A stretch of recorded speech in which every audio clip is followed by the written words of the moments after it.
कल हम लोगों ने देखा कि जो गदल कहानी है उसमें गदल का बड़ा बेटा गदल के दूसरे घर चले जाने के बाद उन पे बहुत अधिक गुस्सा हो जाते हैं और कुछ कुछ कह के सुनाते हैं। तब जो है गदल उनको बिल्कुल स्पष्ट मना कर देती है और वह कहती हैं कि मुझे कोई भी किसी भी बात के लिए मना नहीं करने वाला है, इसलिए मैं किसी की बात नहीं मानूंगी।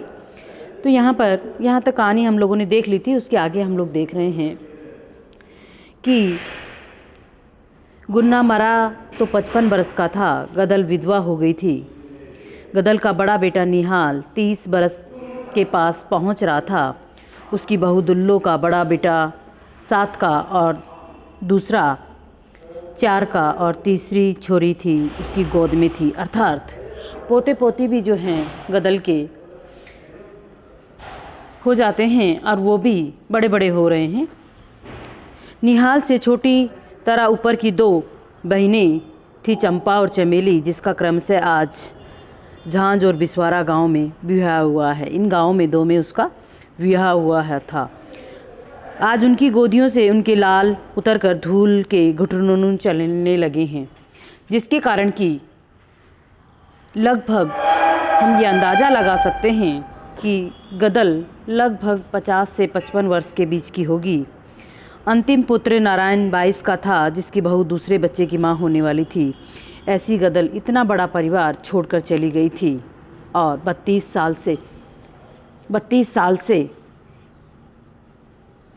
साल के एक लोहार गुजर के यहाँ जा बैठी थी। अर्थात अपना भरा पूरा परिवार छोड़ जाने के कारण उसके परिवारजनों को सबको ये शिकायत थी कि गदल जो हैं, गदल को ऐसा नहीं करना चाहिए था, जिसके कारण कि उसका बड़ा बेटा उस पर जो है नाराज़ हो जाता है, उस पर गुस्सा करने लग जाता है। और क्योंकि समाज हमको ऐसा करने की इजाज़त नहीं देता है, या हमें अपने परिवार की भरण पोषण या रक्षण के लिए भी व्यक्ति ऐसा नहीं करता है। यहाँ दोनों बातें होती हैं। परंतु जब परिवार के सब लोग बड़े और समझदार हो जाएं, सब अपना अपना पोषण करने लग जाएं, तो व्यक्ति अपनी ज़रूरत के हिसाब से आगे का काम अपना करता है। तो ये बात भी एक अलग बात है। डोडी गुन्ना का सगा भाई था, बहू थी, बच्चे भी हुए, सब मर गए, अपनी जगह अकेला रह गया। गुन्ना ने बड़ी बड़ी कही पर वह फिर भी अकेला ही रहा, उसने ब्याह नहीं किया। गदल के ही चूल्हे पर खाता रहा, कमा कर लाता, उसी को दे देता, उसी के बच्चों को अपना मानता, कभी उसने अलगाव नहीं किया। निहाल अपने चाचा पर जान देता था और फिर खारी खजूर को लोहारों से ऊंचा समझते थे। अर्थात वो अपनी जाति को लोहारों की जाति से ऊंचा समझते थे। गदल जिसके घर जा बैठी उसका पूरा कुनबा था। उसने गदल की उम्र नहीं देखी, यह देखा कि खारी औरत है, पड़ी रहेगी। चूल्हे पर दम फूकने वाले की ज़रूरत भी थी। अर्थात जिसके यहाँ गदल गई हैं, उसने गदल की उम्र का लिहाज नहीं किया। उसको एक कमाने वाली, काम करने वाली मजबूत औरत चाहिए थी, जिस हिसाब से उसको ज़रूरत थी। आज ही गदल सवेरे गई थी और शाम को ही उसके बेटे उसे फिर बांध लाए थे। उसके नए पति मोनी को भी पता भी नहीं हुआ होगा। मोनी रंडवा था। उसकी भाभी जो पाँव फैलाकर मटक मटक कर छाछ बिलोती, दुल्लो सुनेगी तो क्या कहेगी। गदल का मन विक्षोभ से भर उठता था। अर्थात जिससे गदल जिनकी गई थी वह क्या था, अभी उसकी वो रंडवा था, उसने शादी नहीं करी थी। आधी रात हो चली, गदल वहीं पड़ी थी, डोडी वहीं बैठा चिलम फूंक रहा था। उस सन्नाटे में डोडी ने धीरे से कहा, गदल क्या है? गदल ने होले से कहा, तू चली गई न? गदल बोली नहीं। डोडी ने फिर कहा, सब चले जाते हैं, एक दिन तेरी देवरानी चली गई और फिर एक एक करके तेरे भतीजे चले गए, भैया भी चला गया। पर तू जैसे गई वैसे तो कोई नहीं गया। जग हंसता है जानती है। अर्थात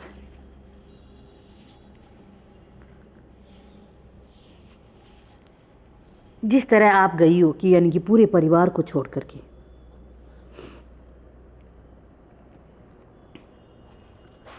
और आप चली गई हो, वैसा आपने ठीक नहीं किया है। डोडी कहता है कि ऐसे तो तुम्हारी देवरानी भी चली गई, अर्थात मर गई थी, उसके बच्चे भी मर गए, पर उसने कोई दूसरा विवाह नहीं किया।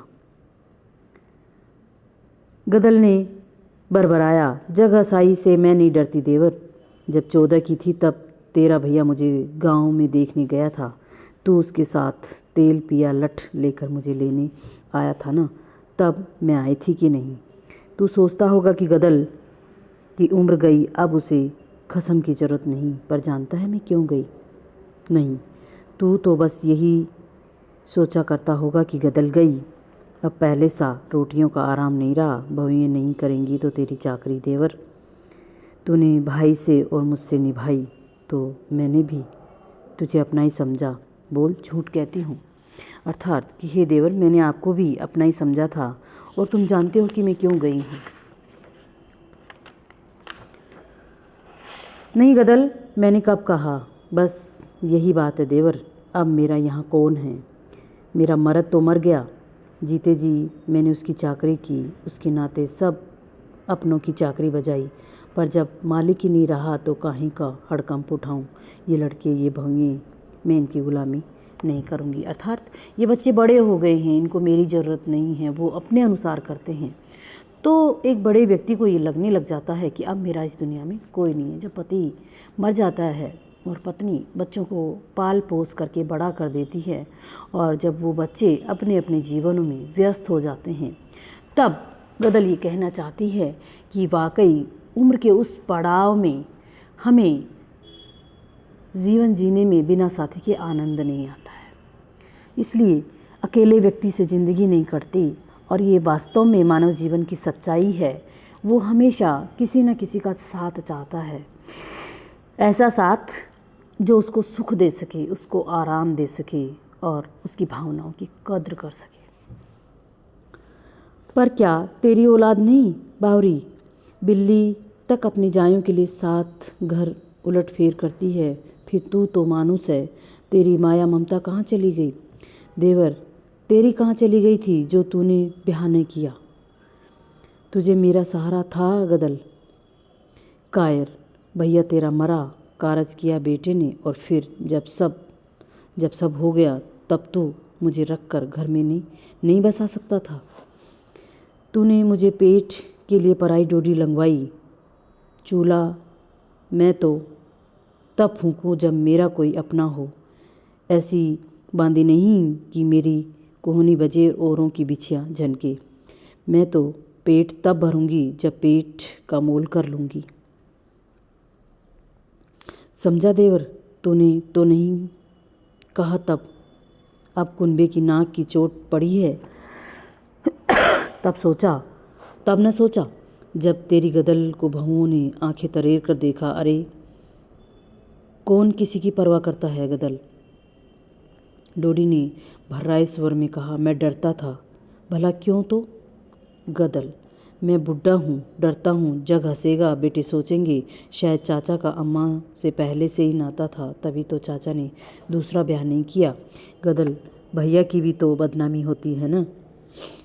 अर्थात जो डोडी है वो दूसरी सामाजिकता के दायरे में बंद करके और अपने आप को सोचता है, विचारता है। उसने सोचा कि मैं भाभी के साथ ऐसा करूँगा तो मेरे पे जग हंसेगा कि पता नहीं दोनों का पहले से ही संपर्क होगा, पता नहीं इसीलिए पत्नी को मार दिया होगा, पता नहीं इसीलिए बच्चों का ठीक से देखभाल नहीं कर सका होगा। तो ये बहुत सारी बातें होती हैं। समाज में व्यक्ति सब अपने अपने अनुरूप, अपने अनुसार उन बातों को सोचते हैं, करते हैं, परंतु व्यक्ति क्या करे? कई बार ये छोटी छोटी जो कानून या यूँ कहें कि सामाजिकता के जो दायरे हैं, जो बंधन हैं, वो कई बार ऐसा भी लगता है कि हमें जैसे सही दिशा ना दे करके गलत दिशा भी दे देते हैं, और हम अपने मन की बात को ना सुन करके और हम उस सामाजिकता के दायरे में बंध जाते हैं। यहाँ डोडी का भी यही हाल है। यद्यपि वो मन से गदल को चाहता था, परंतु उस सामाजिकता के उस दायरे में बंद करके, परिवार की उस जिम्मेदारी में बंद करके, और उसने गदल के साथ ऐसा नहीं किया। इसीलिए वह अपनी बात को कह रहा है। अरे चल रहने दे, गदल ने उत्तर दिया। भैया का बड़ा ख्याल रहा तुझे, नहीं था कारज में उनके क्या। मेरे ससुर मरे थे, तब भैया ने बिरादरी को जिमा कर होठों से पानी छुलाया था अपने, और तुम सब कितने बुलाए, तू भैया, दो बेटे, यही भैया, यही बेटे, 50 आदमी बुलाए कुल, आखिर क्यों।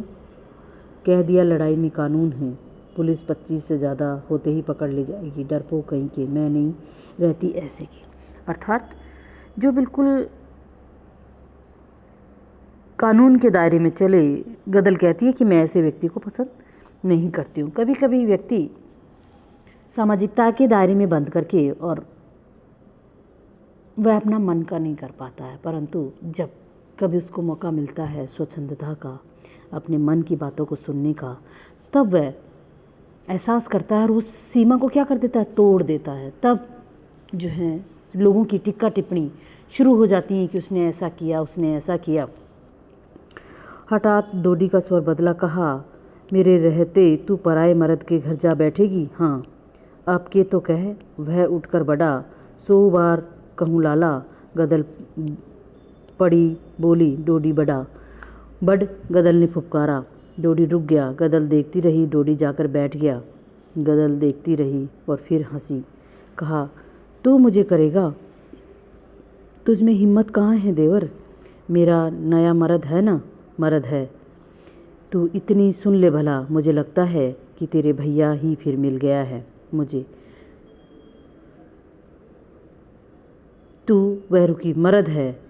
अरे कोई बयार से गिग्याता है।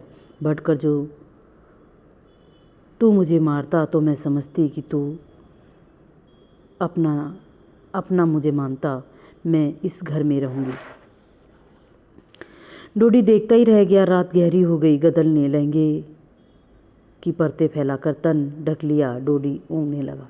अर्थात बात का जो एक सिलसिला था आपसी, वह उन दोनों में हुआ कि डोडी, तुम में इतनी हिम्मत ही नहीं है कि मुझे वह सब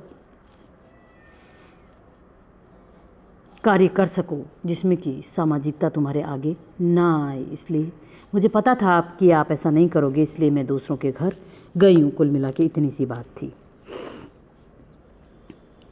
जहाँ गदल रहती हैं वहाँ की बातें हो रही हैं। ओसारे में दुल्लो ने अंगड़ाई लेकर कहा, आ गई देवरानी जी, रात कहाँ रही? सूखा डूब गया था। आसमान में पौ फट रही थी। बैल उठकर खड़े हो गए थे। हवा में एक ठंडक सी थी। गदल ने तड़ाक से जवाब दिया, सो जिठानी मेरी, हुक्म नहीं चला मुझ पर।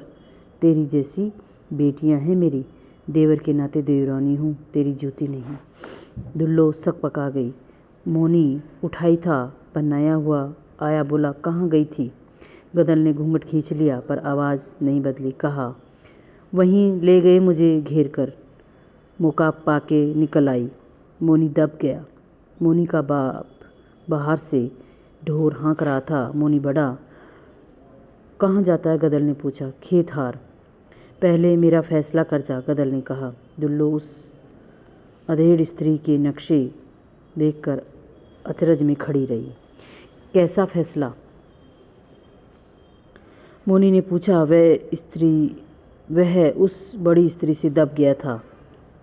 अब क्या तेरे घर भर का पीसना पीसूंगी मैं? गदल ने कहा। हम तो 2 जने हैं, अलग करके खाएंगे। उसके उत्तर की प्रतीक्षा किए बिना ही वह कहती रही, कमाई शामिल करो, मैं नहीं रोकती, पर भीतर तो अलग अलग भले। अर्थात आप इनको कमा के भले ही देते रहना, परंतु मैं सब लोगों का काम नहीं करूँगी। क्योंकि ये बात गदल को भी पता थी कि अगर मैं वहीं सारा काम मैं ही करूँगी तो मेरा अपना परिवार ही था ना। परंतु जो मोनी सोच के लाया था उसको कि सारा घर का काम कर लेगी और अपना भी काम चल जाएगा। मोनी क्षण भर सन्नाटे में खड़ा रहा। दुल्लो तिनक कर निकली, बोली, अब चुप क्यों हो गया देवर? बोलता क्यों नहीं? मेरी देवरानी लाया है कि सास? तेरी बोलती क्यों बंद हो गई? नहीं करती, ऐसा न समझियो तू मुझे। रोटी तवे पर पलटते मुझे भी आँच नहीं लगती। मैं इसकी खरी खोटी सुन लूँगी, समझा? मेरी अम्मा ने भी मुझे चूल्हे की मिट्टी खा के ही जना है। अरे ओ सोत, गदल ने पुकारा, मिट्टी न खा के आई सारे कुनबे को चबा जाएगी डायन। ऐसी नहीं तेरी गुड़ की भेली है जो न खाएंगे हम तो रोटी गले फंदा मर जाएगी। मोनी ने उत्तर नहीं दे सका और वह बाहर चला गया। अर्थात गदल वहाँ भी अपने स्वाभिमान के लिए प्रतिकार कर रही है। वो कहती है कि मैं सबका काम नहीं करूँगी, और जैसा कि वो पीछे से सोच के आई थी कि मैं क्या सारा काम नहीं करूँगी, अर्थात वो भी अपनी ज़िंदगी जीना चाहती हैं, अपने हिसाब से जीना चाहती हैं। इसलिए दोपहर हो गई। दुल्लो बैठी चरखा काट रही थी। नारायण ने आकर आवाज़ दी, कोई है? दुल्लो ने घूंघट काट लिया, पूछा, कौन? नारायण ने खून का घूंट पीकर कहा, गदल का बेटा हूँ। गदल का बेटा हूँ। दुल्लट घूंघट में हंसी, पूछा, छोटे ही हो कि बड़े? छोटा। और कितने हैं? कितने भी हों तुझे क्या है? गदल ने निकल कर कहा। अरे आ गई, कहकर दुल्लो भीतर भागी। आने दे आज उसे, तुझे ही बता दूंगी जिठानी, गदल ने सिर हिलाकर कहा। अम्मा, नारायण ने कहा, यह तेरी जिठानी है? क्यों आया है यह? तू यह बता, गदल झल्लाई। दंड धरवाने आया हूँ अम्मा, कहकर नारायण आगे बैठने को बढ़ा। वहीं रह, गदल ने कहा।